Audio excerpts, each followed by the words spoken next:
Olá e bem-vindos! Hoje vamos fazer uma viagem a um sítio onde a história não se lê em livros, mas se toca na pedra.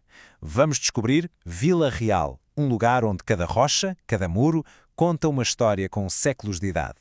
Para percebermos Vila Real, temos primeiro de olhar para onde ela está. Ali, aninhada entre as serras do Alvão e do Marão, é literalmente a porta de entrada para o espetacular Val do Douro.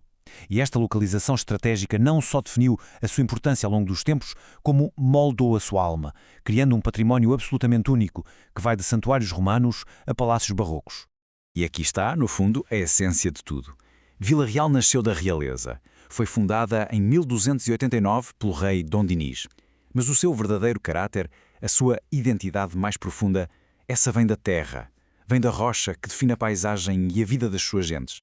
Claro que esta herança real marcou a cidade desde o início. Durante séculos, Vila Real foi um centro de poder e nobreza tão importante que acabou por ganhar uma alcunha muito sugestiva: a Corte de Trás-os-Montes. E quando se passeia pelo centro histórico, estes sinais estão por todo o lado, é impossível ignorá-los. As fachadas dos edifícios estão cheias de brasões de armas, esculpidos no granito. Cada um deles conta a história de uma família nobre, um legado de poder que atraiu a aristocracia e que transformou a cidade num verdadeiro museu a céu aberto. Agora, vamos mergulhar na geologia que define tudo isto. A identidade de Vila Real é, na verdade, uma dualidade de pedra. E vamos começar pelo mais imponente, o granito. A rocha robusta, poderosa, que domina grande parte da paisagem. E esta dualidade vê-se a olho nu. De um lado temos Lamas do Ouro, uma aldeia feita de granito com as suas construções sólidas, claras. Do outro, Érmelo, uma aldeia de xisto, escura, que parece nascer do próprio vale. A geologia aqui não é um pormenor. Ela dita a arquitetura, a cor e a alma destas comunidades. E as diferenças são mesmo sistemáticas. Em Lamas de Ouro, a mais de 1000 metros de altitude, reina o granito e os telhados são de colmo, uma técnica antiga de isolamento. Lá embaixo, no vale, em Érmelo, é o xisto que impera, com as suas coberturas de lousa escura. São dois mundos completamente distintos, moldados estilo rocha, a poucos quilómetros de distância.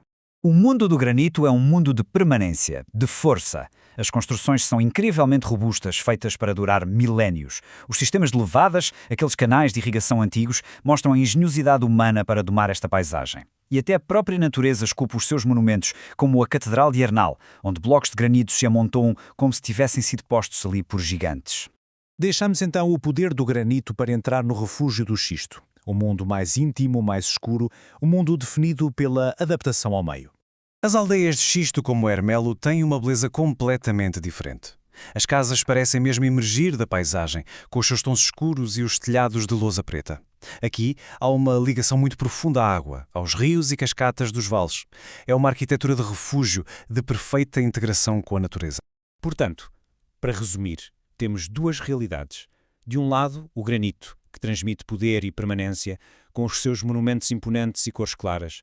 Do outro, o xisto, que nos fala de refúgio e adaptação, com as suas aldeias escuras, quase camufladas na paisagem.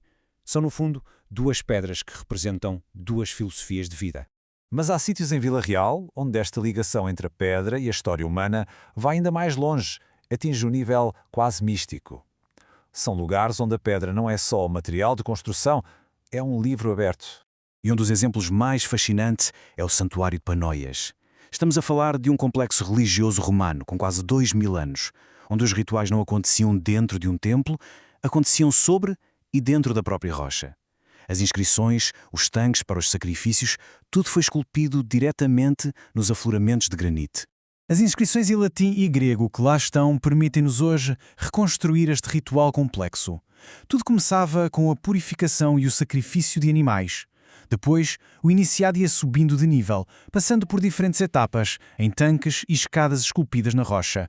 E o culminar era um momento profundo, que simbolizava a morte e o renascimento espiritual. Isto é absolutamente fundamental para se perceber Panóias. A pedra não era um mero cenário. Era um meio sagrado, o suporte físico onde a fé se tornava real. A própria geologia era sagrada. Era parte do ritual na busca pela imortalidade.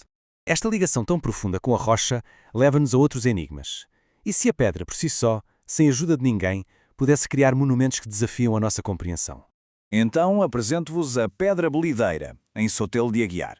É um monolito de granito com várias toneladas que se equilibra num ponto minúsculo. Com um pequeno empurrão, esta massa colossal oscila. Parece impossível, mas é bem real. A explicação não tem nada de mágico, mas é igualmente espantosa. Isto é uma obra de arte esculpida pela natureza. Milhares de anos de erosão foram desgastando a rocha à volta, reduzindo a base deste bloco a um único ponto de equilíbrio. É um verdadeiro monumento natural. E ali mesmo, na zona, a história volta a fundir-se com a geologia. Encontramos sepulturas medievais com forma humana, escavadas diretamente no granito. E o mais incrível é que estão integradas nos pátios e quintais das casas. É um testemunho impressionante da ligação entre a vida, a morte e a pedra da terra. Ao juntar todas estas peças, percebemos que este património de pedra de Vila Real não é uma relíquia do passado. Pelo contrário, é uma história viva, uma história que continua a ser contada. Se quiséssemos resumir a identidade de Vila Real, a imagem seria mais ou menos esta. Uma componente muito forte da herança real, da sua fundação como corte de Trás-os-Montes e depois, em partes iguais, a dualidade da sua alma geológica, o poder imponente do granito e a intimidade protetora do xisto. E este legado continua a moldar a paisagem de hoje, desde o famoso Palácio de Mateus até santuários monumentais como o de Nossa Senhora da Piedade, a pedra continua a ser a protagonista, ligando o passado ao presente de uma forma que não se apaga.